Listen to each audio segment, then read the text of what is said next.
Mi nombre Good es Vane morning, all. y I am sí, Bene pues Caruto.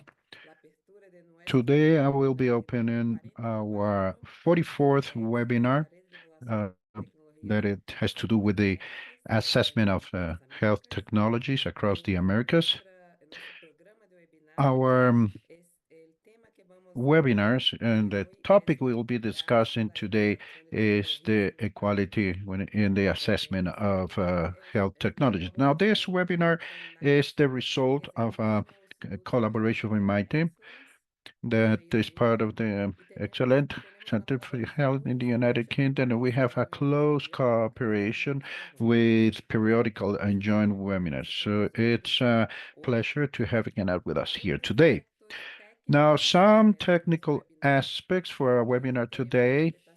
We have En dos uh, canales de simultaneous simultánea translation into two transmisión. channels, the original, Nuestros English and expositores de Spanish. hoy harán Our sus speakers presentaciones today en will español. be making their presentations in Haremos una Spanish. grabación de esta We'll be sesión making a que recording of estará this session that disponible will be available como todos nuestros as webinars en in la página de all other RedETSA webinars in the RedETSA y en webpage YouTube.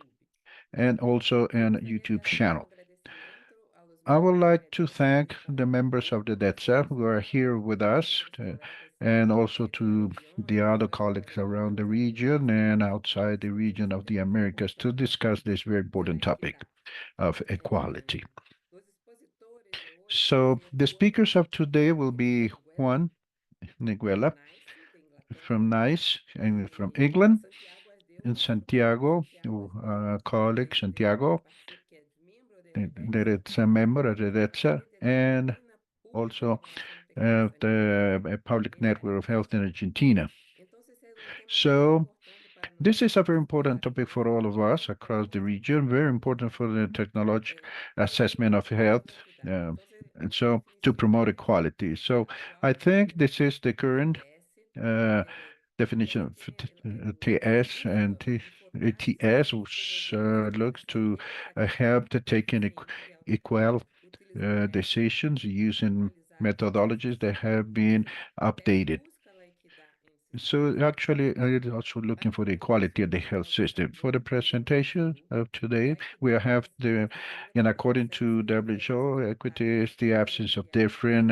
mundiales barriers that exist es between groups of frecuente persons. Do you think this is a very important topic for our totalmente region? inequitativa. And that is so unequal. Apesar de la inversión Notwithstanding significativa the de investment las in innovaciones health tecnológicas and en los últimos años, technological innovations of later years, el the currículo inequalities on health por still no hacer persist. reducirlas For se considera which como reason to reduce them prioritario it en nuestra constitutes a organización. priority for our organization. Ao não considerar a equidade When you em consider ETS, inequality in redução ETS de and when comparison of qualidade technologies can even increase se o difficulties in acesso accessing health if the seja access is being desequilibrado, effective for economic, geographical, social qualidade reasons. de saúde, de And this saúde disparity in e health desigualdades econômicas e sociais. is highlighted by Então, se a economic equidade em inequalities. situação So pode ser inequality considerada can be considered when it comes to technology assessment on a qualitative basis, ao evaluar, por exemplo, and we need to a assess the incorporação de novas impact of the tecnologias incorporation of a aos new serviços de technology saúde as to the health na services região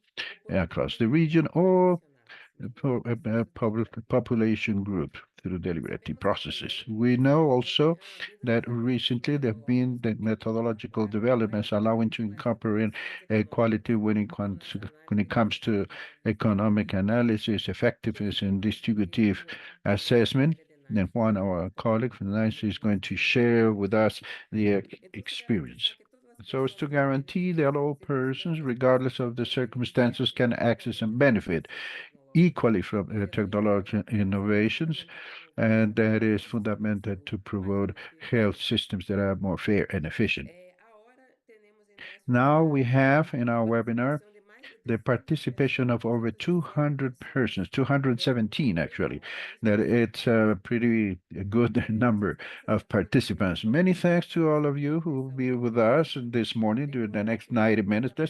Just to apresentações, remember you that after the presentations, we will have a slot of time for Q&A, and for that, you can use de the questiones chat e box respostas. in que this está platform distribuido that is in the bottom part Entonces, of the hasta screen. ahora I will las be inequalities leaving the amarillo moderation y of this rojo session to the focal son point of positivos. RedETSA that you all El know, lema hoy, RedETSA Malen, personalized. without Ahora tenemos Malen, a this would Vania not por work out. So it's a pleasure to have you here. Thank you, Malen. Gracias, Vania, por tan Thank amorosa you, Vania, for introducción. such a warming Bueno, ¿qué introduction. tal? Buenos días a So todos. let's Hoy vamos introduce a ourselves. tener Good morning, a all. todos y We todas are going to have our first de speaker now, Santiago Cardeo. Santiago medicina graduated from Medicine University of o Buenos Aires, medicina interna, epidemiología, postgraduate economía, degrees in internal y medicine, economy of health, and assessment of technology of health. He is a graduate master's degree, clinical efficacy by the Public School of Buenos Aires Santiago coordina de of Health, Supervisión en el área de and evaluación de coordinated from the very tecnología, beginning de evaluación de the tecnologías area of the en el Ministerio technology de la Comunidad assessment de of Neuquén, technology on health in the province of y actual Neuquén in Argentina, coordinador and de acts as executive Pública y coordinator of the Accesible public Tecnologías en network Salud y of Enfermería, assessment of RedETS, technologies, en Argentina. RedETSA in Argentina. Desde ahí lidera y coordina el grupo He de leads and investigación y coordinates the desarrollo group for the sobre prevention and promotion of mecanismos health biológicos in the para academic prevención y environment. He's a avance professor and sanitario aplicado researcher, en professor, medicina, postgraduate se degree aplica from Faculty a University of Comagos evaluación University. He conjunta directs de the tecnologías. postgraduate degree on Dale, assessment of technologies on health. Santiago, welcome. The floor is yours. el piso es tuyo, por favor. Bueno, muchas gracias. Comparto. Confírmame Thanks a si se lot. escucha I'm bien going y to se ve. share my screen. Please confirm if you can Bueno, see buenos that. días, muchas gracias Good morning, por all, la and many thanks to presentación. all of you for ¿Se ve bien the el video? introduction. Se ve perfecto. Yeah, we can see Perfecto. that Bueno, perfectly. antes que nada agradecerles So before al anything grupo else, I want to thank RedETSA Argentina, a todo el for grupo the equidad invite into the conformado entire por group of equity profesionales that is conformed by médicos, Argentinian investigadores professionals coming from different y provinces from miembros in Canada as well, and other members para tratar de conversar across other sobre countries. We este are going to objetivo converse in 20 minutes RedETSA, about this que es lograr objective, una just to go over alimentación some key concepts on sustentable equity and health en and the todo concepts el and norte de América, justify pero en why in Sudamérica all particularmente, areas is important, but in porque the es region of muy America, it's importante extremely que important Santiago just to haya estado comment about the en results of the Medicina survey, how Universidad equity in ETS is Argentina being y addressed describir a across our RedETSA continent, and to como algo describe que están tools utilizando that are no todos being los used, países, no even todas las though not universidades, all y of contar un them in poco our region, para just ponerlos to a put contexto. you in context about what it is going to tell Pensamos us and en about presentar NICE. tres We know unidades when it comes in health enfocadas assessment of health technology, there is a group of barriers, and after assessing efficacy, safety, economic assessment, and the impact it has over equity. Now, equity can be addressed, diversas or ramas let's say that different de branches of la professions that can give us para la tool equidad to address the impact on the quality of these new technologies. Let's use the epidemiological y hoy concept, the elegimos economic, health, bioethics, law, herramientas and even para philosophy can give us tools to la OMS address hace poco un inequality. inicio WHO, de advanced at the beginning, said that it is la fundamental evaluación to de equidad consider the sobre dimension of equity, and only if we were to assess efficacy, y la safety, recuperación económica and the y economic social assistance, we will be leaving aside something y es very una de las important, misiones de los given that ODS it's one of the missions of tener the una health brecha de missions equidad to entre las closing the gaps regiones on y equality, sus especially on health that habitantes. exist in our health ¿Y systems. por qué en las Américas? And Bueno, why in the según Americas? reportes Well, de several Oxfam reports from PNUD, y Oxfam, and organizaciones other multilaterales multilateral organizations, they señalan assess que inequality and said that Latin America is the most unequal region in the world. The level of inequality is extensive, tiene una resilient, percepción de la and riqueza there's de a la población a muy rica. big portion of national wealth is not properly distributed. We all know Bueno, about the menciones big algunas de las differences, causas especially del health empobramiento services. social que hacen There are good determinants las dificultades y barreras de that acceso produce the a los difficulties derechos and básicos barriers, como la salud. especially the poorest and the most vulnerable are not Presentarles possible to algunos access. Our ejemplos systems are not tomados effective. de un estudio This is taken from a anual study de las regiones del mundo coming from different sobre regions cómo of the world, la but the inequalidad proportion of Latin en America and the relación Caribbean a to los find out what is índices happening with the de, hypertension. But the de same replicates with mortalidad y diabetes, es decir, colon si cancer, empezamos among viendo others. el If total we de start personas que padecen measuring un the problema total number of persons that suffer from ya vamos viendo like cuántas hypertension, pastillas se la toman, what they take, y ahí control the temperature, nosotros how many of them have an accurate podemos pensar diagnosis, and it goes to up to cuántos reciben un 50%. tratamiento y cuántos How podrían many recibir of un them receive a tratamiento treatment, y how we seguramente can say un are properly 20% controlled. podría tener At the end, probablemente la 20% presión bien may controlada have a en todo el well-controlled mundo. hypertension Después, across the diferencias region. entre Then we países see differences between y countries. con resultados Countries that obtain better results, others not so much. Now, what the analysis proposes is that we need to look inwards in different countries. So to take one, does they have a good diagnosis? I'm going to show, for instance, not for hypertension, but analysis carried out with tracking of cancer, the uterine. What happens if, besides that, I break down according to the degree of social economical vulnerability? For instance, for Papa Nicolau, the method used for determining the cancer, we see that level of income, the poorest the women is, the less Papa Nicolau is carried out. There's a gradient in this, and the same happen for social determinants, economic determinants, those that are not familiarized with this term, the educational level, for instance, those that have not completed primary school or not completed secondary or not gone to university, there is a greater degree of affectation. Maybe in England, they have more analysis as well as happening with colon cancer and other sort of diseases. We always find this gradient where there is some, the one that is more vulnerable is getting worse results. A revision of cancer, trying to see the different addresses proposed for quality, and we find that there are some that are more specific or designed specifically for assess technologies of health and found how inequality, what inequalities exist, qualitative approach, for instance. And there's a checklist that was developed by our colleagues, that we use in Argentina. And then a series of other ways of addressing that have been designed for systematic revisions. It was adapted and used for the assessment of technology. The Perigma, for instance, the tools that also use a kind of checklist, and some that were utilized for clinical practice and are currently used in many health systems, adapting them to assessment of technologies. And then there are generic topics such as vertical, horizontal inequality. They have several definitions and exceptions. Some tools that are monitoring the implementation of sanitary technologies according to the information system, real reference to find out what's going on with the rural population, etc. And there are other KPIs and all the entire development that comes hand in hand from economic studies.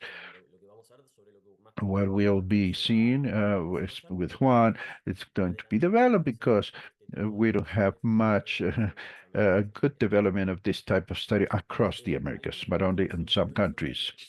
Something about horizontal and vertical equality that is being mentioned in analysis of nodes. There are different conceptions. One proposes that in horizontal sense, persons that have the same health problem access to the same resources. If a boy is going to access to a medication, for instance, we should try to guarantee that all boys suffering from the same problem have the same access. And that vertical component, what is the impact if I'm spending resources, costly one, for persons that have different problems of health, resources for diabetes or hypertension or cancer. And the funding of health, we use other concept that's got to do with the fairness. In other words, how the homes invest in health.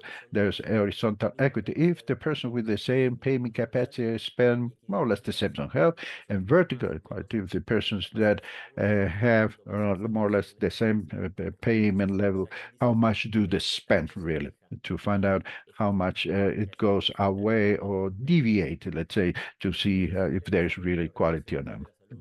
Social determinants on health. WHO said this is pretty important to close inequality gaps, and it means that we need to consider all these aspects that I'm showing in the map. Conceptually, for instance, gender, inabilities, age, if it's urban or rural, and others that you will see there that oftentimes overlap. That's what we call intersectionality. If a person, a woman, besides being poor, it's disabled for some reason or lives in a rural area, then that's not do not add, but the entire weight of inequalities multiply rather than being added. And you need to work on this topic. What group we carry out a survey to find out across the region of Americas, members of RedETSA, how this being addressed and what is the opinion of inequalities when it comes to assessment of sanitary technologies. Here we have the answers. More Argentina, first place, maybe. Let me tell you, for those that are familiar, Argentina has a federal health system where each one of the provinces define their own health policies. And in many cases, they have their own agencies or institutions to assess the impact of sanitary technologies. We were able to see the majority consider that it should be assessed always, almost always, equality when it comes to the assessment of sanitary technologies. However, reports, very few of them, the notes of that's in the Americas that can say every time we address, every time we carry out an assessment, and what will happen with this technology is how it's linked to equality. Well, sometimes they say occasionally, depending on the case, we can go deeper in this. Others say that they don't have a standardized tool. Say, I'm going to find out if an agency or committee of a country, and I don't find the same way of addressing inequality, but rather they do it in one way, others do it another way. That is good to see the level of maturity and how inequality or equality has been evolving a long time. And these are the centers. We have to see in a web page of each one of them and reports produced. The center of the Ottawa University in Canada, advisor WHO, use the concert equity trials, extension, equity extension. Conitec in Argentina is using the great equity, for instance. K. Mendoza is using the template called Equineo, and Polytech in Brazil, yes, with Canada, is qualitative analysis on structured ones. And this is to show some of the examples of Equineo, cochlear implant in adults, the first domain relating to those that propose actions to be assessed, for instance, and if this comes from society or conflict, if there's any conflict of interest, if there's a ruling from court, and then general screening. What they've done is to incorporate the program will be, let's say, it's an acronym to consider a series of other aspects that have been incorporated besides health and social, like geography, age, gender, etc. And then specific question for the action being assessed, the cost of inequality, if there are specific ethic points. One that I believe is quite important, that is linked in cooperation, if it has a primary strategy to address these issues of inequalities. Some non-coherence have been found at rates of access to fund ideologies according to geographical region. For a cochlear implant in one player, they have 3 times less chances of accessing therapy for a complete rehabilitation. And a lot of doubts come of bioethics arise here. If there are limited resources, for instance, and there is not life which is at stake, but it's actually a question of quality of life, it's more important to equip a person with a cochlear implant or to 5 or 6 persons just with some a hearing device. But this type of questions are not easily answered and can generate big debates rather to show how the debate is open when it comes to the assessment of technology on health. Another tool, for instance, to determine geographically in one location, in this case, the darker it is, this image, no can, more social economic vulnerability exists, combining education, access to basic services, income, etc. And this is counterintuitive. The mammography and the public health, the only one is located in the most favorite place, and women that live far from this need to take 2 routes, 2 buses to reach that center for that tests oftentimes don't even go. That's why the answer in pink is to take unique mammograph to those zones where are, let's say, poor to promote health. And this is a study of the most vulnerable neighborhoods. In this case, the tracking of blood and fecal tests for the entire province to take specific first known as a positive discrimination to those multiple places, of those multiple places. And when this work started, none of these blue ones had a tracking of colon cancer, which is quite impacting. and to show that 54% adhere to the tracking screening when it was taken to them and facilitated just to close that access gaps. This is what Conatec is proposing, the Ministry of Health of the nation, the assessment of equality. And these questions have been taken from the great equity. If there are person scenarios that can be in a disadvantaged position, reasons to think that there could be difference in effectiveness according to the population group, if there are different conditions, for instance, affecting effectiveness, and if there are other important considerations to consider, especially inequalities that they're going to increase, for instance, and how that is described. So the assessment of equality proposed by Conatec nationally is based on that. And this is to show the group of Bariloche, another type of equity analysis when they analyze COVID-19, not only the process itself, not the supply of services, but the results, mortality rates per neighborhood, cross that information with social demographic characteristics of that neighborhood or different neighborhood, where they find out what the most favorable neighborhood, the most vulnerable one, according to mortality rate. So to end this, we have here Janet from Ottawa University. They are working on three of them on quality. They have organized webinars and workshops. And to leave the floor with one, some of the aspects we have taken from a British economist, because proposes this, as we are used to the cost effectiveness assessment, one plane between efficiency and equality. In the vertical axis, we have the effectiveness. If that is up, there goes cost. Good cost effective. Down is not so good cost effective. And some go to the right is going to improve equality. If it goes to the left, it's going to lose equality. So initially, it's reasonable, intuitive to think and simple to assess. If an intervention we agree in this box, it improves cost effectiveness, improves the quality, we would recommend that. If something is found in this other box, the quality is worse, or we'll say no. And we have cases like this, for instance. It's cost effective, but there is not much quality there. We ask if it's worth, or if there is a net win in cost effectiveness, and there are a series of discussions around this. Though in this case, with something we may favor quality, but it's not cost effective. Now then, this that looks quite intuitive from the beginning. We did an exercise in our workshop similar to this, and for a new medication, muscle atrophy, for instance, and we asked for if globally, this was carried out in 2 meetings in RedETSA, for instance, if the public, all specialists in assessment of surgeries, if this is going to impact favorably or not favorably in the quality, the results are like 50-50%. Half of us think that is going to be better for the quality because it's going to help a vulnerable minority and healing a health problem. And the other one said a negative impact on the quality because this is going to have a high cost and it is going to affect vertically other populations. So just to show that many times it's not that easy, the interpretation. To reduce everything like this, that improve or diminish quality is quite difficult to determine. So having said that, conclusion, equality is a central problem across the region. In the Americas, more than ever, and the past year has interest for the impact of equality is the increase in nodes and RedETSA.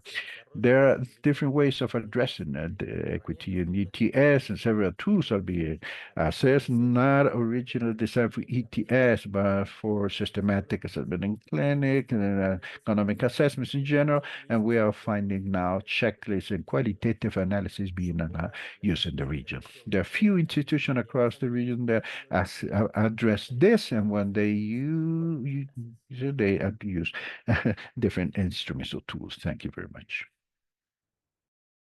Muchas gracias, Santiago, por tu excelente. Many thanks, Santiago, for your excellent presentation. Truth is proud that there's so much work ongoing about this topic where you assess sanitary technologies across the region. And of course, let's continue developing that together. Now, before we go introduce our next speaker, let me remind you that you can pose your question in the corresponding chat box in the bottom part of the screen. Now, let's go to The next presentation, our speaker, Juan Fonchella, Juan advisors and Knights and International, where he contributes with his broad experience in the economy of health, disparity in health, research and effectiveness. Before joining Knights, he carried work as a consultant and like innovation network for London, a VOVC healthcare specialist, and as a researcher in the University of North Carolina in Chapel Hill. Juan, licensee, honors with biomedical science from Manchester University, master's degree in social intervention based on evidence and assessment of policy from Oxford University, and a PhD in policy and management of health from North Carolina University in Chapel Hill. Many thanks, Juan. The floor is yours. Thank you all for your presentation. I'm going to make a test that you see my slides well.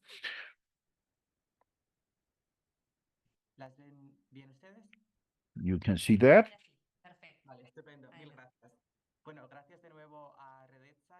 So thanks once more to RedETSA and PAHO for having organized this webinar, and thanks to all colleagues across the region, outside the region as well. Of course, they've taken the time to be with us here today. Today, today I'm going to show the methodological inequality assessment that NICE has done over 8 years. That is really the addressing of health inequality as part of the cost effectiveness study. Worth highlighting that this update is was open for a consultation process for different factors January, February of 2025, and the final update um, next month in April 2025. And once this is finished, surely there will be some changes in the information I'm going to give you. You want you to this so you can be aware.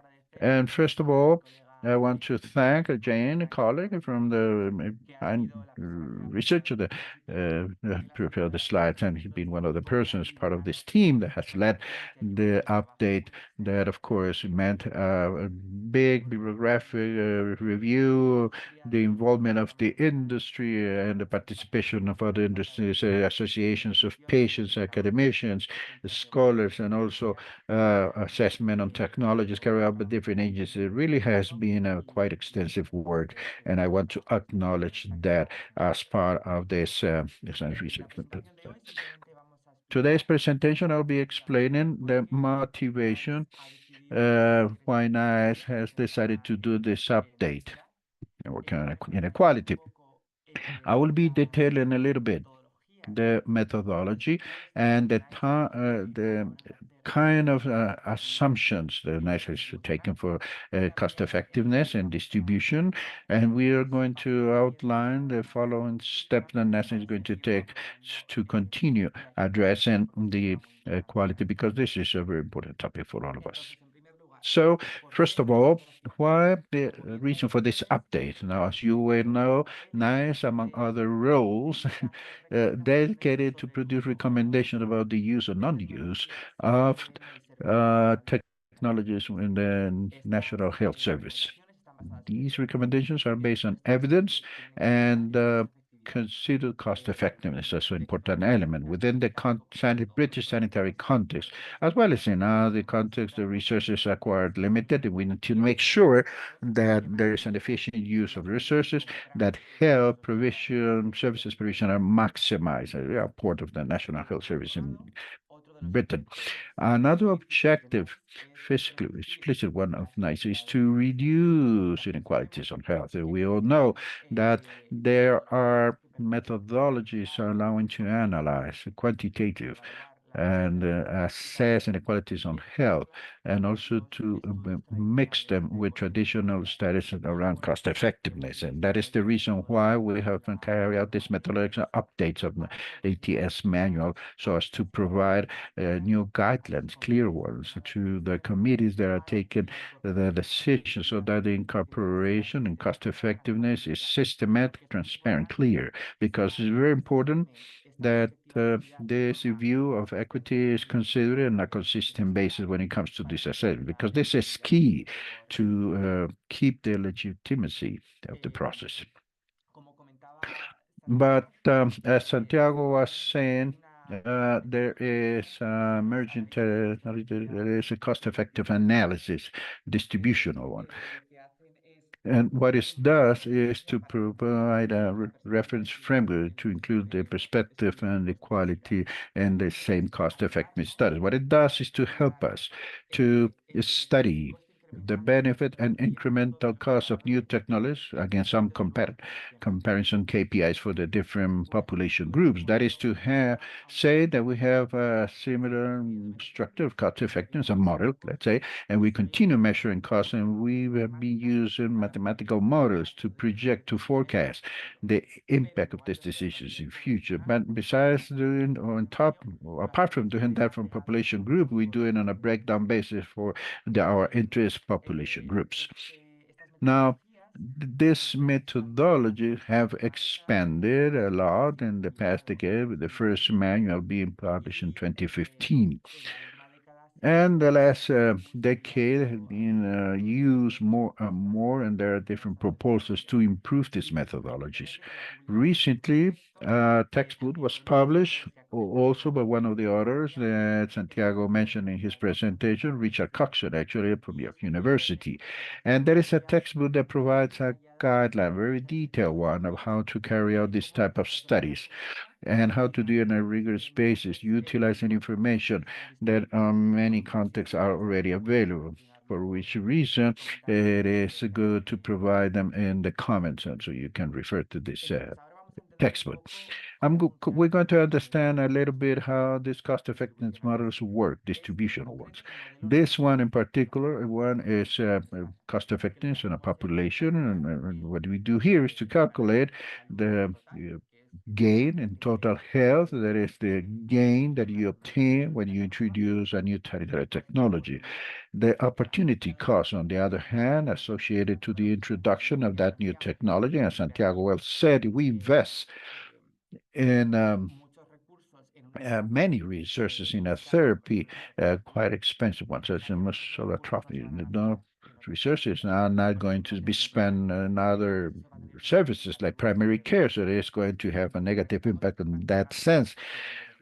And then in primary care, we subtract that from the health benefit for new technology, and we obtain a net gain. And the traditional analysis, this is done populational group or normal ordinary citizen. This is not equitative for all population groups, we know that. But when we carry out a distribution or cost effectiveness study, you see how this varies for the different groups. For instance, there are scenarios where the patient with high income obtain some benefit for net health, greater one, because it has a better access to this new technology. And maybe the opportunity cost is less, because maybe this group has a private insurance in such a way that all deviation of resources coming from funding this new expensive thing is not going to affect them really. And therefore, the net benefit is going to distribute it equited on an equal basis for across all this population group. Why these inequalities can be produced? Well, for different factors and dimensions. There could be inequalities and prevalence on the adoption of technology or intervention, or inequalities in the efficacy of an intervention or treatment, or there could be inequality in the long term. And that is the impact those things going to have in the long run. If we use, for instance, the technology, anti-smoking technologies, we see that the use of tobacco is greater in those that have a lower income, in England at least. However, among the persons that smoke, those that have a high income are more inclined to find help to stop smoking. And these technologies, let's say, are more effective in those groups that have a higher income. Besides that, people with more income normally has a life expectancy that is longer, given to the social determinants of health, as Santiago referred to, and their mortality normally is going to be lower. Therefore, the benefits long term to stop smoking, they're going to be better in those groups because they are going to benefit for mortality background that is called that is lower. So they're going to enjoy more years of life, so to speak.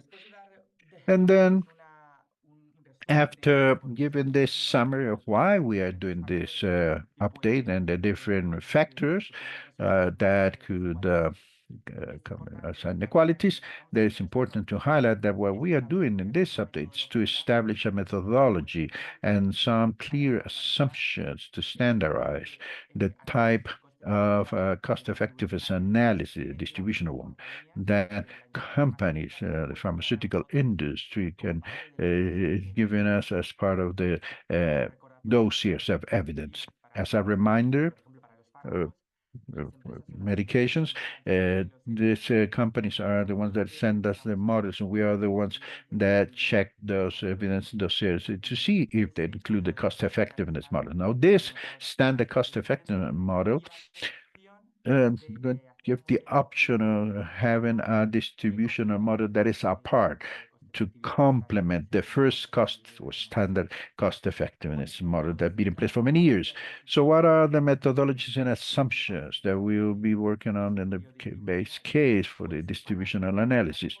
To stratify the population, we are going to ask to stratify the population in quintiles, in the multiple privacy rate, and they use a series of specific KPIs in several domains. For instance, income, education, and what it does is to give us a global overview of the vulnerability of the different groups when in social economical aspects. What we want to do with that is to have a more holistic overview, consider the intersectionality of the different groups and allowing to standardize the models, because we can do stratification, including other dimensions, ethnic group, gender, level of income, education is just one, two of many. As for the uncertainty analysis, it will be required that to have deterministic analysis, and will be necessary that distributional models include a probabilistic or a complete probabilistic analysis, because we believe that this will make things much more complicated, and a complete probabilistic analysis is already in the standard population model. Now, here, and according to it, there was a discussion. And the draft of this update being published says that as base scenario should be assumed that the use or adoption of this new technology is going to be equal for all quintiles of the population. We know that oftentimes the adaptation of use is lower for those groups that are normally less favored. What happened? When NICE recommends technology, the service, the English Health Service is for all patients. By law, it is dictated there should be equality and the access to medications, for instance. It's important to reflect this right, legal, equitative right, when it comes to produce the model of the cost effectiveness studies. And then we accept or take other scenarios that whereby we justify the use of the adoption is going to be different for the different quintiles. On a similar basis, we are going to ask that in the base case, the cost opportunity cost is the same for all population groups. We know that oftentimes the opportunity cost is greater for the less vulnerable population, that is for the lower quintiles, that is called multiple deprivation. It is very difficult to, let's say, the patient that we observe, the group that we observe, the opportunity cost for the different quintiles. Whereas we pick up more information on how this grading works, the base scenario for the opportunity cost is going to be equal, and then will be secondary analysis establishing gradients, smooth ones or more inclined for those less favorable groups. That is where they're going to suffer from the more from the opportunity cost. And when it comes to discount, normally 3 to more or less 3% for benefits, for instance, and the outcome, we want to have a breakdown per quintile of the privation index, multiple one, and the total benefit, the opportunity cost, and the net benefit. So, what are we asking to change? We are defining clearly the methodology and the assumptions that we want and the cost effectiveness models, distributional ones that we receive, and we are also clarifying as a result of this update how this information is going to be used for by the committees that take the decisions. Let's say when a company sends us the evidence dossier, including the evidence that include the cost effectiveness model and want to include distributional component needs to justify differences in the prevalence of the disease, for instance, or differences in the results of health that patients that suffer from the same disease. And they need to provide evidence, specific one for that disease. That is to say, if they are preparing a dossier of evidence for oncologic therapy, they need to say that for that specific cancer, there are inequalities in England for patients suffering from that cancer. Not in general in England. They say specific evidence for the condition being assessed. So how are they going to take the committees are going to take this information and consider information about inequality? Well, they will be considering the degree of inequality that exists before the introduction, the technology and prevalence, and they're going to consider the impact of that new technology and the result. And of course, the degree of uncertainties of the impact of this new technical inequality is considered. They will also consider if the inequalities are caused by structural reasons. If there are kind of there's injustices that generate this type of inequalities, the more structural the problem is, of course, more uh, they're going to say that this technology is going to reduce inequalities and estimate the technology reduce inequalities, and they can change a little bit the threshold of cost effectiveness that may be for resources devoted to this technology, let's say 20 to 30,000 years per year of life. Or, but if a technology reduces inequalities, a little bit higher threshold can be used, or the other way around. If we see that the technology increases inequalities, we can consider a threshold that is lower than 20,000 pounds in our example.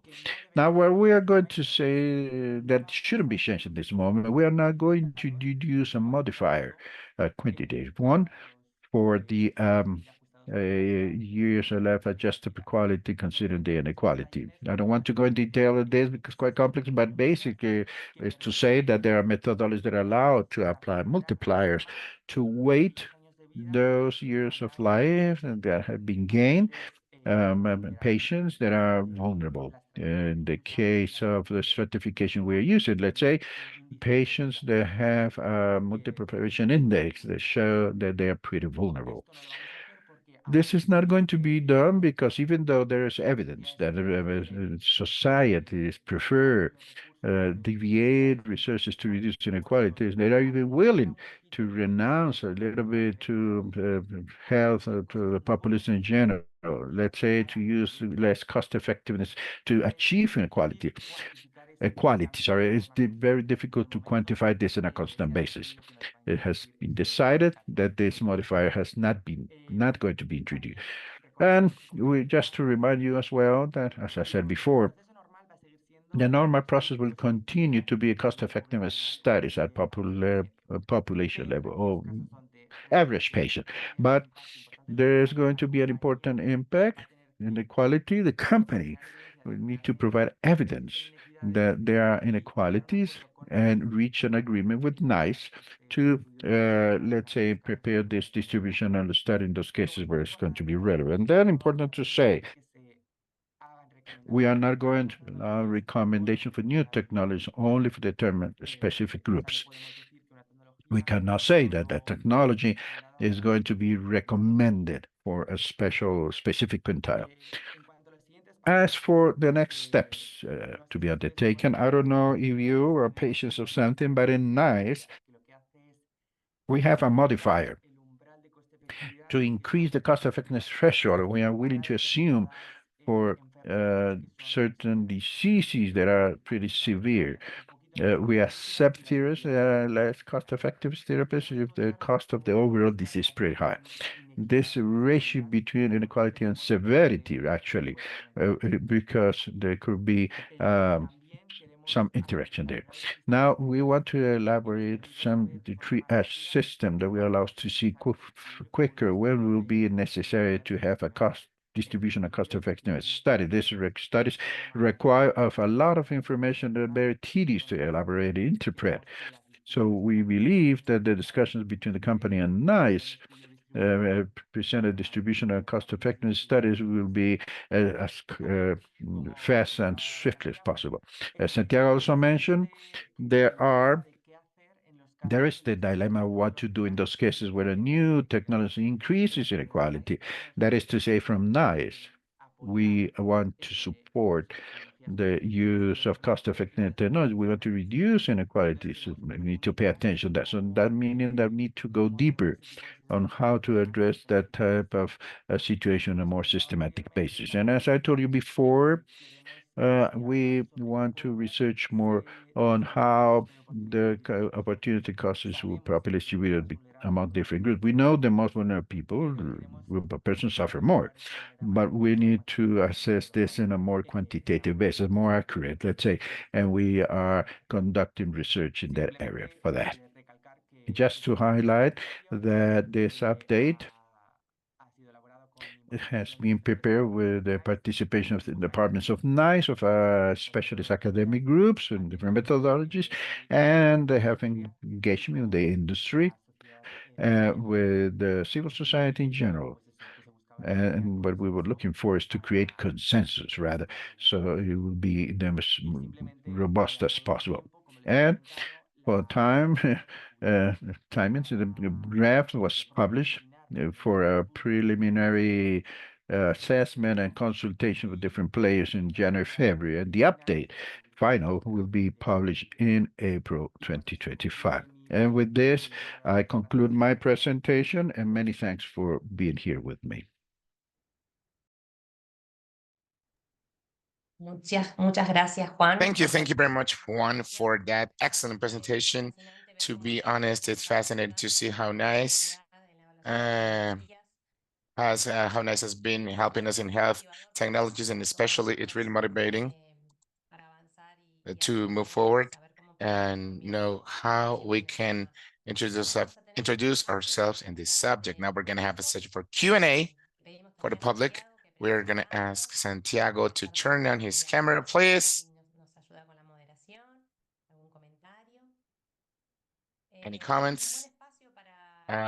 We have a space for questions, so we can ask you. The first question is from Jasmine Mejia from the Superintendency of Health and Work Hazards, that tells us when we identify inequalities, how can we improve these inequalities, or how do you address these inequalities that happen?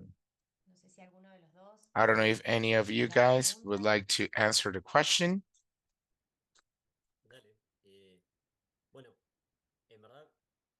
So to be honest, when we find them, when we look for them, we're going to find them. Healthcare systems are always full of inequality. So wherever we remove the lid, we are going to find all these inequalities. There is a phrase that comes from the word of health. It's not that the system is wrong, but it is designed to have this result. So, for example, things we've seen, what women do a Papa Nicolau exam or a THT. If we look at the numbers, we're saying we're doing well. When we see who has a complete university level versus someone that is uneducated, we are going to see the gradient that I showed you.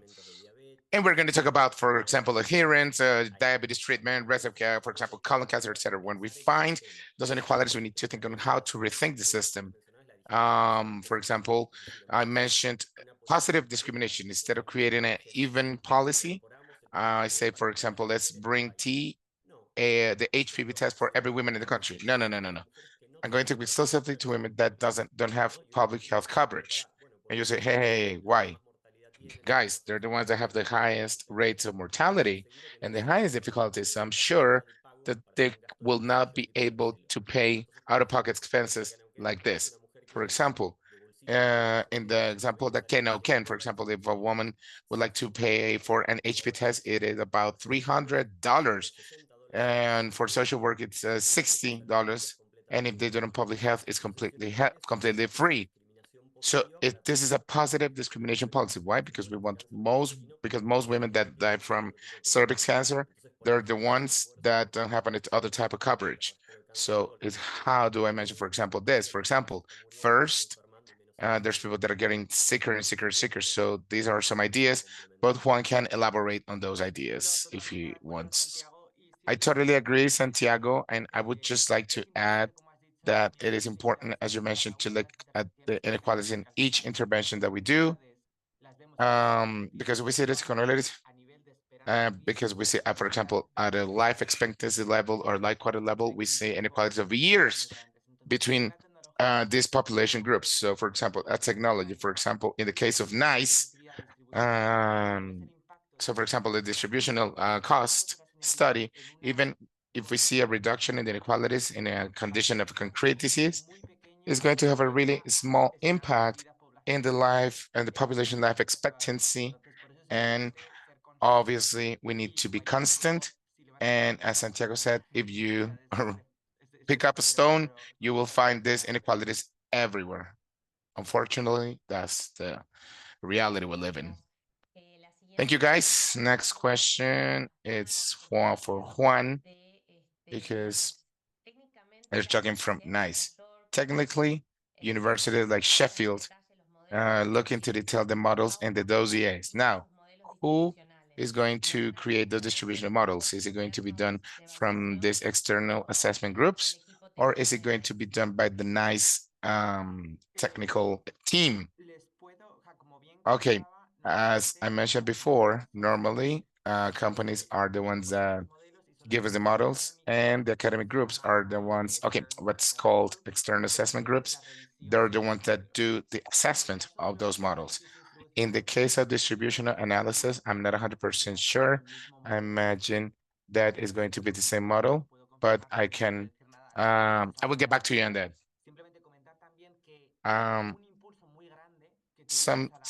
A really big impulse that we got by when doing this update is that in 2024, we received a dossier from a company that decided to draft a model of this kind. So we had to respond to this model saying how we were going to address this type of things.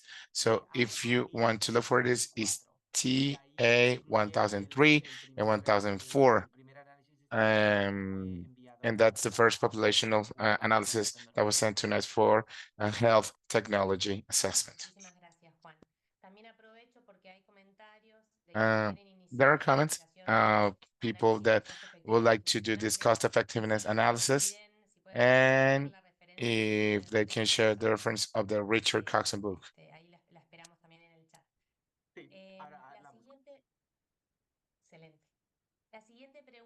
Next question from Alejandro Roballo. This is an interesting question. How to avoid to create inequalities in access to technology that are highly or really expensive for populations with low prevalence, given its impact for the financial sustainability of the healthcare systems.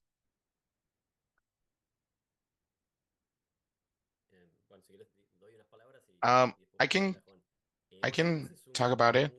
Well, that's a great point. As you mentioned, we debate those examples, and there's no one size fits all answer.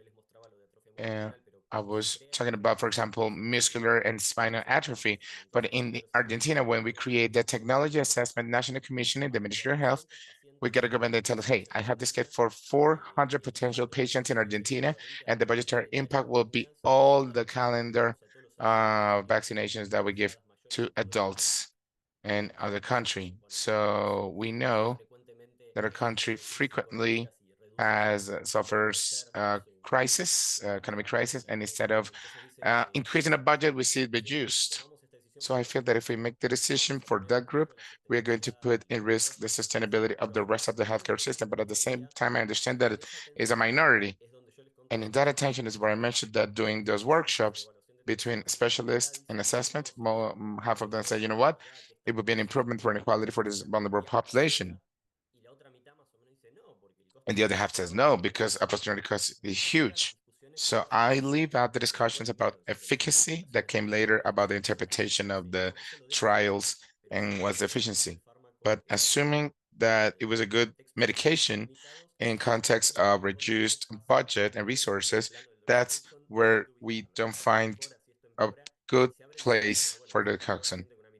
And there are two people that we're talking about are philosophic and by an ethic place and say, hey guys, you want to put this into a binary model, it gets it gets worse or it gets better. Guys, there's a bunch of that. You need to think about what are their social positioning. For example, the UK has the city the healthcare council, and there's other institutions where you have, okay, I will do a broad deliberative process, but also needs to be really, really, really well cared. And we need to be careful with it. Unfortunately, in many cases, they are used as a force to create pressure by the industry in order to get a completely legal benefit. And obviously to look for the rest of the healthcare system. So it's a complex situation. I hope Juan has a better solution for us. I think that we're going to make a lot of dissertations about this type of issues now and in the future. So as you mentioned, there are really difficult issues. There are no clear answers, but each society needs to decide where we have the balance between population and health and equality. And how do we find those groups? As you have put it well, all the nice processes, we are based in deliberative processes.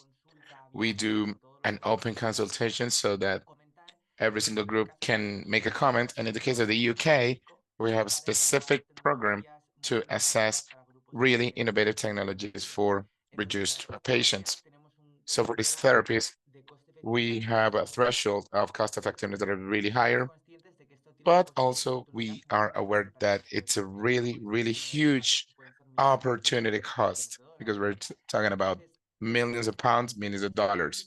So we have specific context to talk about an increase of threshold, which is $100,000, 100,000 pounds to for life expectancy. Even it can get to 300,000, but in order to apply it to extra rare diseases and for it to comply with some criteria, for example, no alternative therapy. And obviously that the patient is not doesn't have huge comorbidities.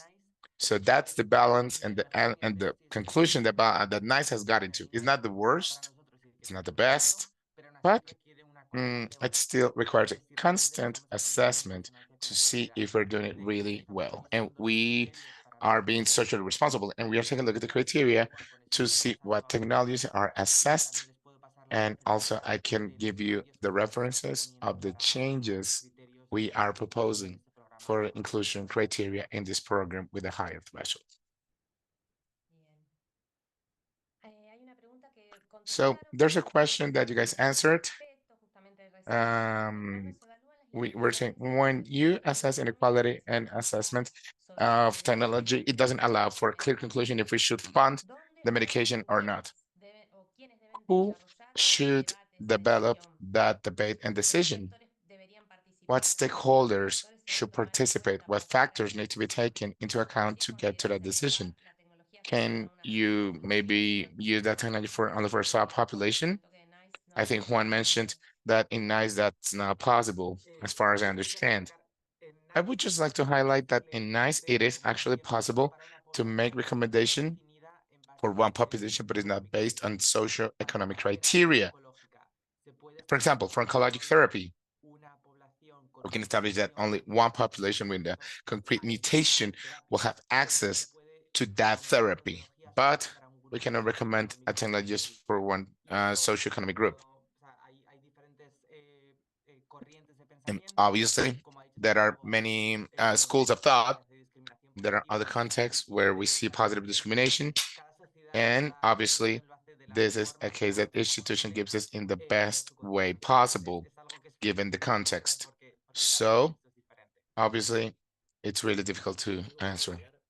Something to add? There's a regulation that was written by an English person, which is called the inverse equity law by Theodore Hort, that said that in general, the public healthcare system that get the best results are the richest people. So even we put a public intervention, public health intervention, but the wealthy people are the ones that end up being benefited from it. So there's another hit to it, which is the national state assumes or pays a really high cost, and indirectly they're financing the private subsector, and the patients were already favored. So we see how these policies end up being detrimental for these people. A tool that could help us and that we have been creating is the OMS, the WHO and PAHO regulation of 30-30 to say, okay, let's leave 30 out of the 100% of the investment to be left in primary care attention. So maybe if the budget could be blocked and say, you know what, out of this portion of the cake, we cannot touch it because it's for primary attention.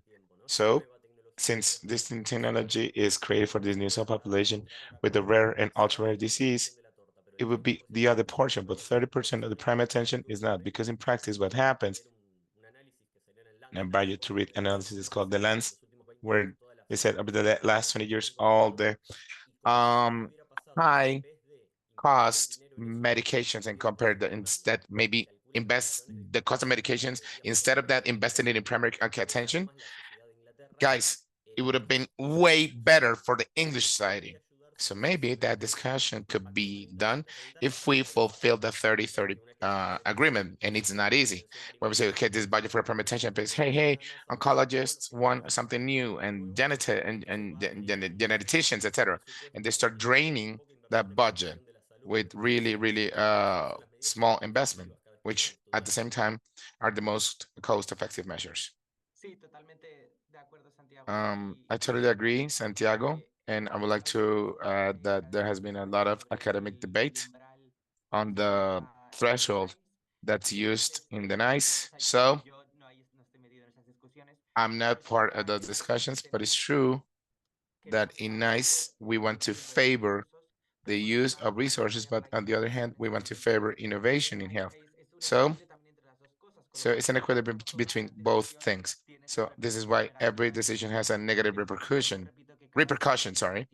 So we need to see how we can reflect where we can find a balance, and that balance completely changes with time, with economic crisis, et cetera. All of that needs to be taken into account to reestablish that balance. All right, continuing with these questions, I'm going to ask some joint questions related to a broader outlook of the social determinants and the participation of the stakeholders. And then in the second part, maybe we will talk about the technical aspects, because there are many questions about the different analysis and how we address this problem. For example, Alexander Villafuerte in Peru says now they're talking all about the social determinants of healthcare and how and what is the participation of multiple stakeholders. But as always, we have an efficient evaluation of information that would allow us to put priorities on the agenda. How could we support authorities and other stakeholders to achieve monitoring models to map health priorities, healthcare priorities? Alfonso Ortiz is asking a question. Do you take, for example, healthcare campaigns that are available in the region, resources, or corruption when you do this healthcare inequality models or equality models in healthcare? What factors are taken into account? And one more question that is maybe general. Will be appropriate for, no. We're going to ask this question later.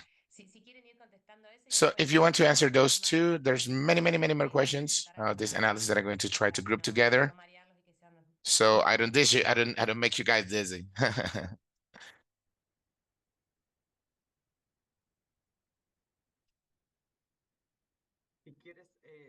So if you, maybe I can start, Santiago, or would you like to start? The question about the priorities, this is something that we're working on really strongly right now at NICE.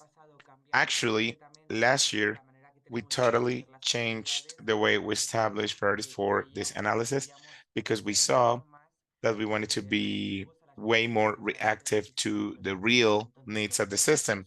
So what we've done is create a unified process to identify the priorities that we're going to be working on in healthcare technologies, with which we have intelligent teams that work with all the hospitals in the UK.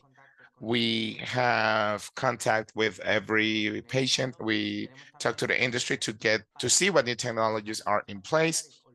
And we also have particular patients so that the physicians can send us their suggestions on the technologies to focus our efforts.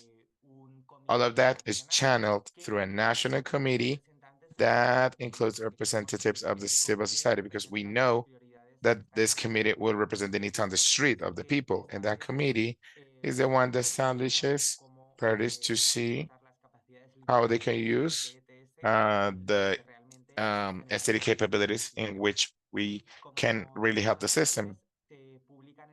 And obviously we publish that on the website. And we specify the reasons why isn't prioritized. Many times it's just a lack of evidence. Technologies that are really emerging, where really we see where we wouldn't make real recommendations. So when we see enough evidence, we can revisit it. Yep, about priorities to show how is it can be done. There's a lot of contradiction. For example, with this type of addressing, we did some prioritization exercises. We would call or do an open call for the industries, patient organizations, and healthcare system to be able to come and assess our capacity. I was part of the group, so we needed to weigh what could be prioritized.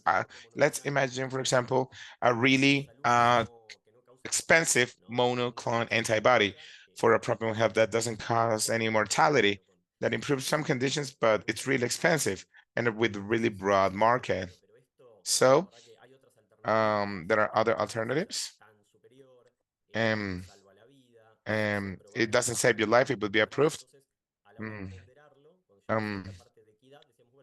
when we reach inequality, and we see this equality, it would subtract this. So there were other assessors that got it backwards. They said, you know what? We would need to prioritize this to report it. So eventually say no. And in that way, we will create positive equity response, because maybe this technology shouldn't be covered. So this doesn't affect this. And behind that, there's a bunch of interpretations that each one of us does. And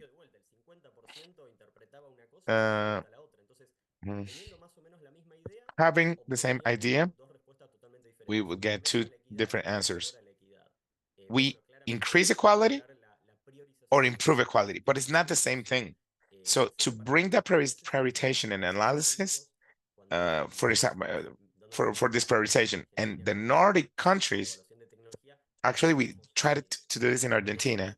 We read about their experiences, and there was a study, I don't remember if it was from Sweden or Norway, that said we regret many years later because we realized that we only dedicated our time to the ultra new technology for high complexity, and we haven't been looking at primary healthcare attention.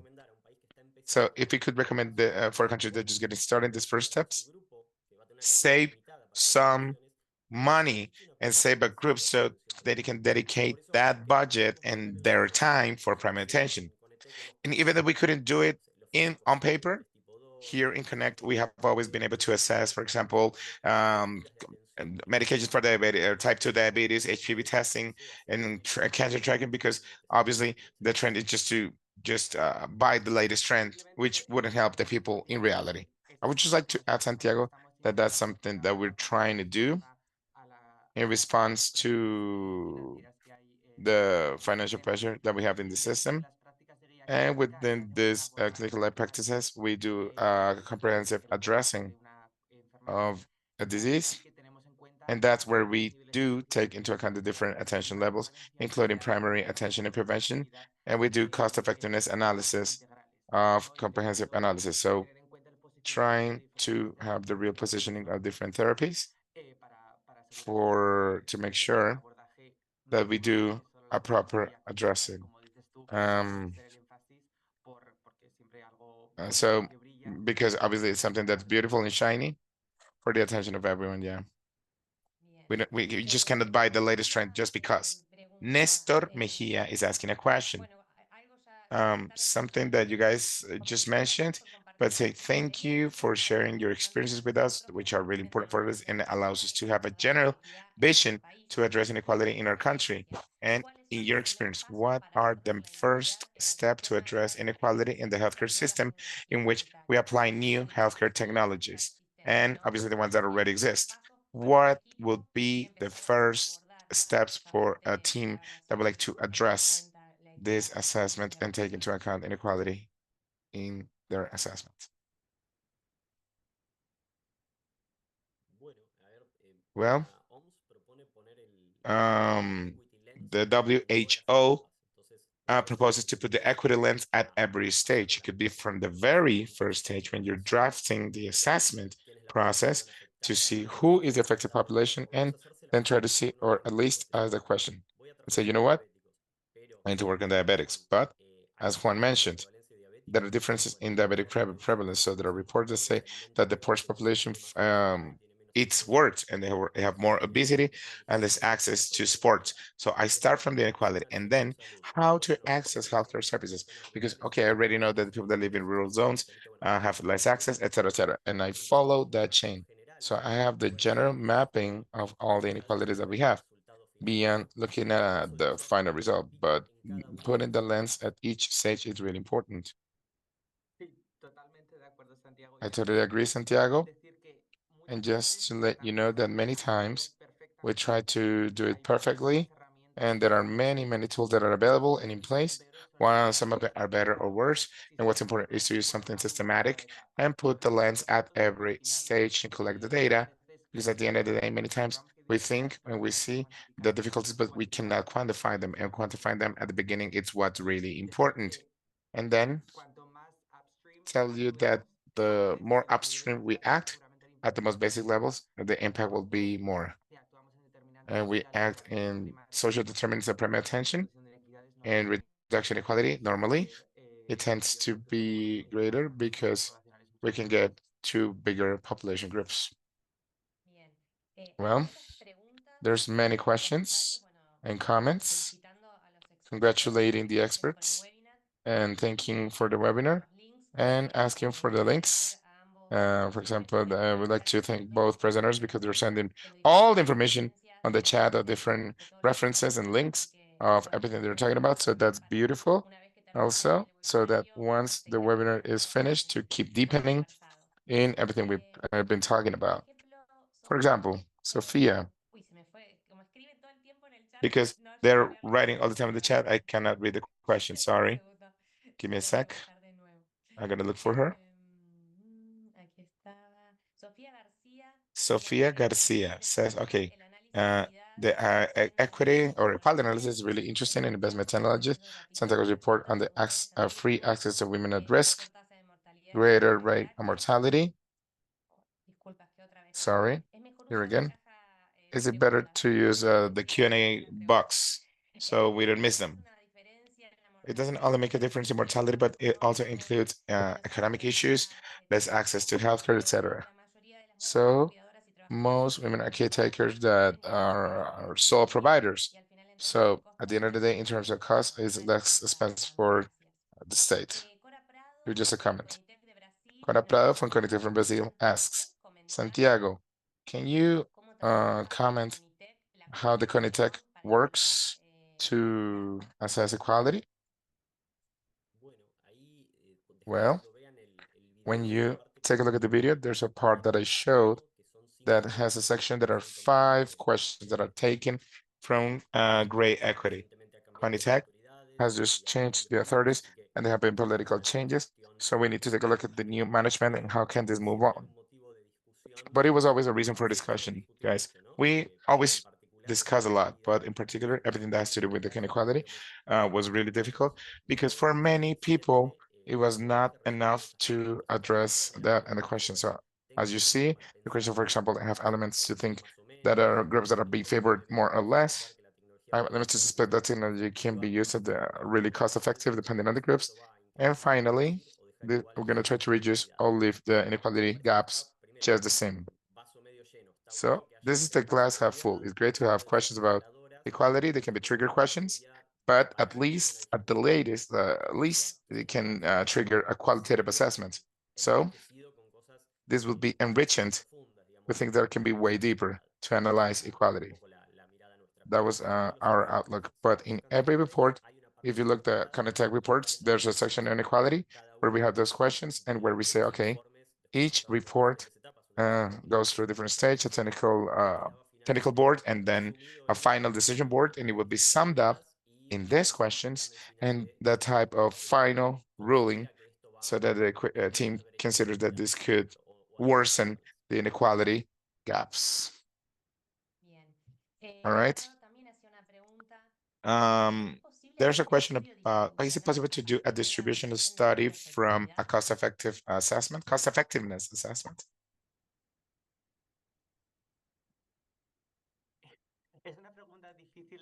That's a question that's difficult to answer without having the figures here, but okay, you can do a distributional analysis that can be really detailed.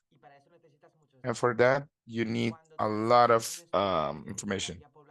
So when you have population groups, if you have the information about prevalence, for example, the illness in different groups, if you have a clear indication that use and adoption is going to be different in those groups, and how the impact and the effectiveness can be different in these groups, you can generally do an adaptation that will allow you to have a real intuition about what the real impact is going to be. But if you take a look at the book that included in the chat, you can see how this can be done in the most sophisticated, but as the simplest way possible, when obviously the data is not really broken down.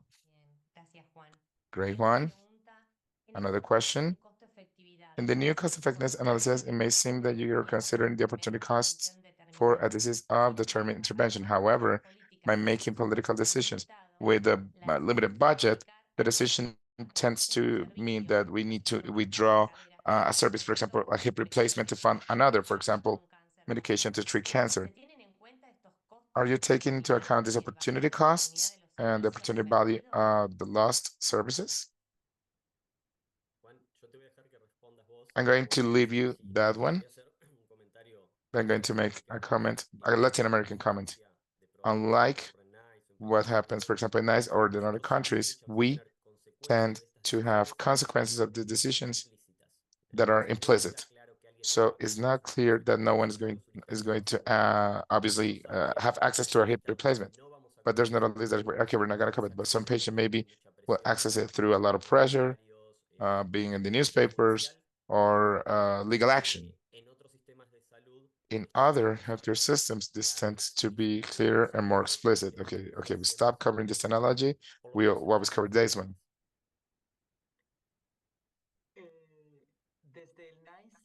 From the NICE, we do it implicitly. We from NICE have different programs that have different implications. So for example, for innovative medicine, NICE is obligated to assess each medication that's part of the British patent. And then NICE recommends that we use it or we don't use it. And we recommend the use have it or the healthcare service is obligated to fund it. This is why we used a cost effectiveness threshold, because we know that it has an opportunity cost. We take it into account implicitly, but there's not an explicit analysis of what's allowed or not. And as Santiago mentions, at some point in time, we understand that some is going to have a bigger waiting list, or some is going to, we're not going to hire, for example, stop hiring nurses or doctors to fund this medication. So it's not an explicit thing that can be done with the system. We do it independently. For other types of technologies, our recommendations are not binding. So then, if the healthcare system or the hospitals are the ones that may use our recommendations to decide with their own budgets how they're going to take it into account. But we don't meddle in that. We just assess the cost effectiveness assessment, and that's it. It's not binding. So it depends on the type of technology that we're assessing. All right. One more question for Juan. What's the preferred NICE approach in everything that has to do with distributed cost effectiveness analysis? I think it's determinist instead of a probabilistic awareness analysis. What are the main limitations of using this approach? Will the probabilistic approach improve the trust in the decision making, or are there any data limitation that will hinder their generalized use? That's a really good question, and that's okay. I can share with you guys.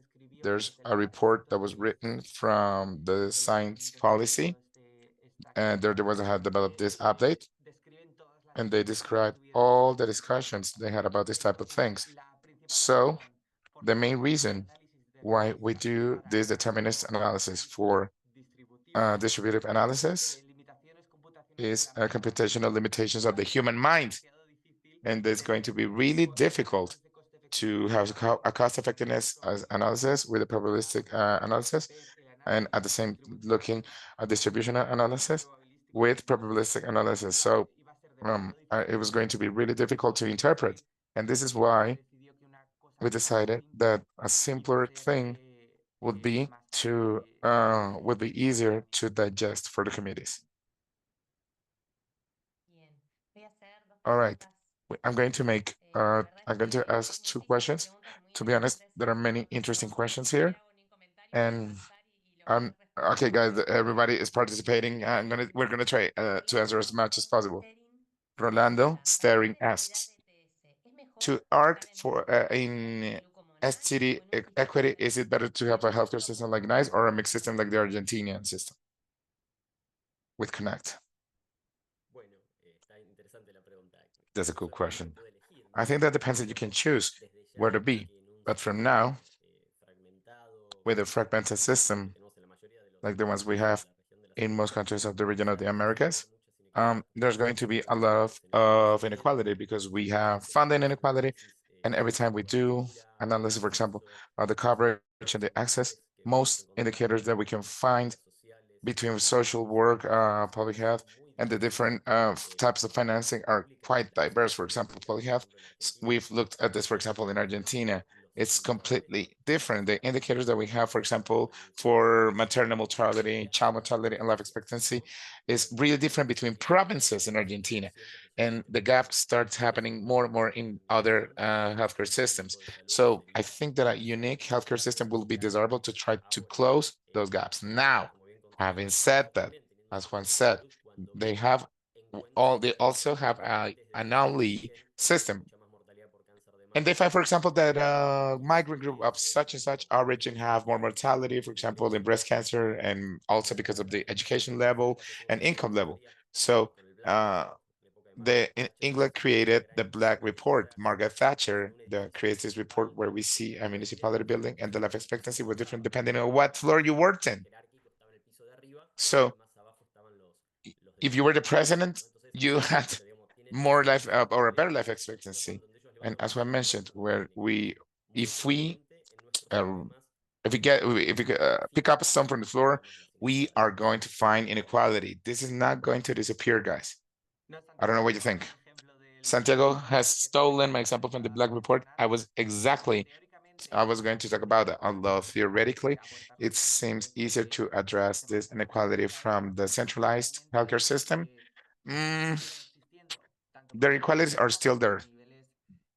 For example, for income levels, education levels, and obviously everything has to do with the southwest part of England. And we see huge inequality, and that does obviously the healthcare system cannot address because it depends on access to housing, labor, access to healthy nutrition, etc., etc. And it's true that NICE was created to eliminate what was called the postal code lottery or PO box lottery, or just yeah, it was determined locally with the budgets of other hospitals or the healthcare services and the regional structure of the national system. So it's different, or the zip code. So innovative medicines should be covered nationwide, and this is why. And there's medicine that's done locally, and that will lead this inequality with a localized and targeted system. Because with the centralized system, even though we are a unique system, obviously management needs to be centralized in one way because it's impossible to manage everything from London. Alrighty. Alexander Arenas Lemis asks about support technologies. Good morning, everyone. Do you have any analysis in the healthcare sector, and how have you seen the evolution in the subscription and the use of these technologies? Valen? This is what we call supported devices, evidence with disability. Or actually, the WHO has been working with this subject. For example, in Argentina, where we did do the prioritization exercise. For example, the model that we use in Neuquén and other provinces, if it's a technology for someone that is disabled, that adds to the indicator because that's a social healthcare determinant where, for example, population with some type of disability are obviously more vulnerable. So, for example, if it's down for the population, it at a point it is more likely that will be prioritized. So we frequently receive different types of requests for technology assessments. We don't have an analysis framework that's different than other technologies, to be honest, but they add to that prioritization. So we do similar addressing as part of the prioritization process, but it's addressed within the general system as non-pharmacological technologies. All right. We are going to do attend a question, and we are going to do some shared questions to close with some final remarks. Sandra Meireles asks a question. Would it be appropriate for the solicitants to do that distributional analysis to the agencies before publishing any criteria or guidelines for local assessments? I think Juan had talked about an experience of this kind. Yep, exactly. That's what happened, that we received an analysis of this kind to beta thalassemia. And in reaction to that, we had to create a specific statement to say how we preferred to do this type of analysis to standardize things. And then with more time, we have done this update, foreseeing that in the future, we're going to have more of this analysis. So we need to develop these guidelines, but many times up until the point that we don't find the problem, you're busy doing 1,000 other things. So you just cannot do it. So that was our experience. All right, we are going to go to the last 3 questions. I think we were able to address that in one way or the other. Marcos Cuadros asks, okay, warm greetings. It's important what you guys are mentioning about primary attention, but how can we make political decisions better and to be considered this really? Carla Weiss asks, in all the world, especially in the Americas region, everything has to do with limited funding and the lack of prioritization in healthcare is common. what is the recommendation to move forward in inclusion of equality? And lastly, Saida Ibn Alvarez asks, how to translate the knowledge about the subjects for decision makers to approach decisions in solving or reducing the inequality gaps? Well, great questions, to be honest. In general terms, the fact that we don't have an assessment that will come out without wondering about equality, that's something that we cannot take. Anyone that's doing a report say, okay, we're going to have one question at least, and how is this going to impact the equality in our population? That's going to trigger a bunch of doubts. Obviously, we see that beyond the final response that we have, there's a bunch of hypotheses and doubts that are done for other studies. So the fact that we have these doubts, okay, hey, we couldn't answer it, but we could say that we don't know what's happening with our migrant population, for example. We don't know what's happening to women and men that are having different access to it. That's going to be positive. Now, we're going to be authorizing, mobilizing the team to see what methodological tool they're bringing in, from very basic matters to some economic analysis that require, obviously, more sophistication. But the question will be not to ask those questions. For example, you asked about efficiency, safety, budgetary impact, and here define a regulation without asking questions. That shouldn't happen. And then how authorities do it is not easy. There's a lot of work to do on how to interact with decision makers to make better decisions, informed decisions, and obviously some budgetary issues or regulatory issue to say, okay, this attention, but you cannot touch that 30%. That could be helpful. And just like healthcare education for decision makers would be really important, but it's a long way to go. Just we need to cover what Santiago said. It's a long way to go, but the most important thing is to ask the questions because the answers about the balance, about inequality are not easy, but we will not be able to address them up until the point we don't do an initial analysis. And that would change the frame, yeah, that would change the frame that we have in our minds so that we can make better decisions. And regarding the decision makers, is about education, and obviously that there are many studies that take into account aspects that are way broader from lost productivity. And obviously there's a lot of extrapolations on the impact that it's going to have on populational activity to tackle these inequalities that can be obviously a bad way for a bad decision. Maybe there are other types of arguments that would be more favorable to them. Just a phrase to close from the UK. For example, there was a nice decision to not cover, for example, a really expensive medicine many years ago. And they ask in a report, they asked them, are you not putting yourself in the shoes of other families in England that have the health problem? Yes. And I'm putting myself in their shoes, but I also need to put myself in the shoes of all the people in England that have diabetes, hypertension, cancer, and blah, blah, blah. And I need to be working for all of them. We would love to have that type of decision makers in all of our sections, but obviously many times that doesn't happen. Thank you, Santiago. Juan. These presentations were really good, but the questions were really good. They were even better. There were so many of them, and your answers were really good and enriching. So I think we still have a lot of people. We have more than 340 people here. So we thank you. And I'm going to leave Alexandra Lengruber to close the webinar. This webinar number 44 of RedETSA. Thank you. Excellent moderation. And I was listening from the get-go of the webinar.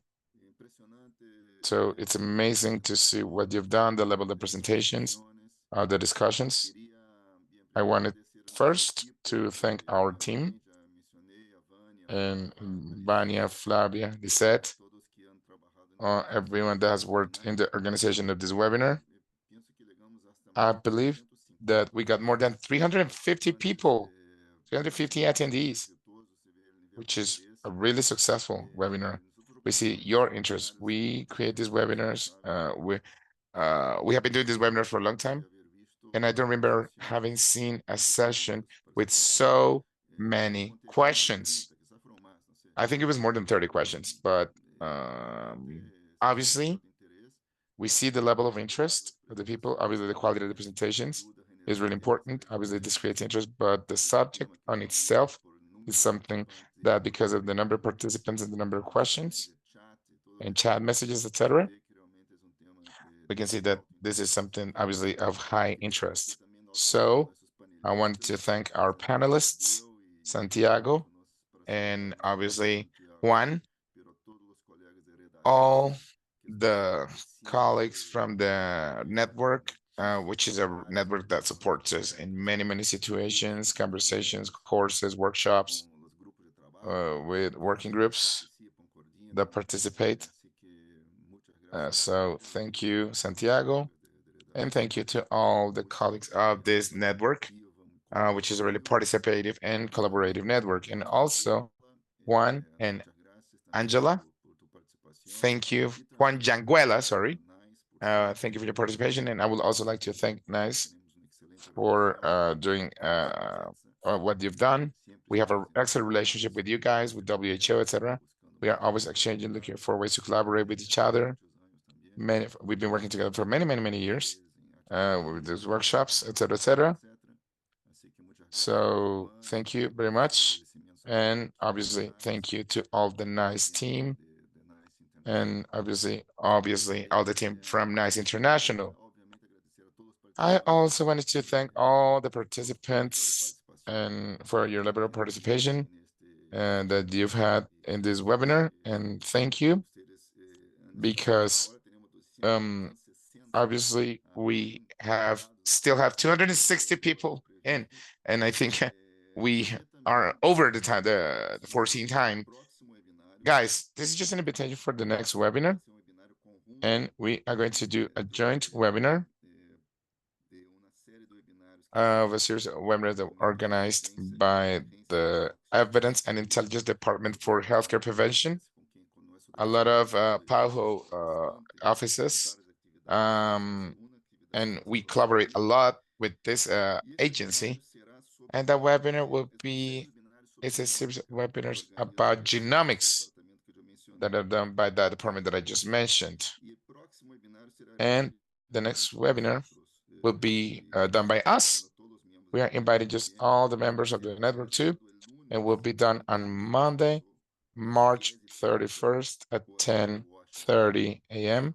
Washington time. The title of the webinar is Genomics in Public Health and the Role of Healthcare Technologies.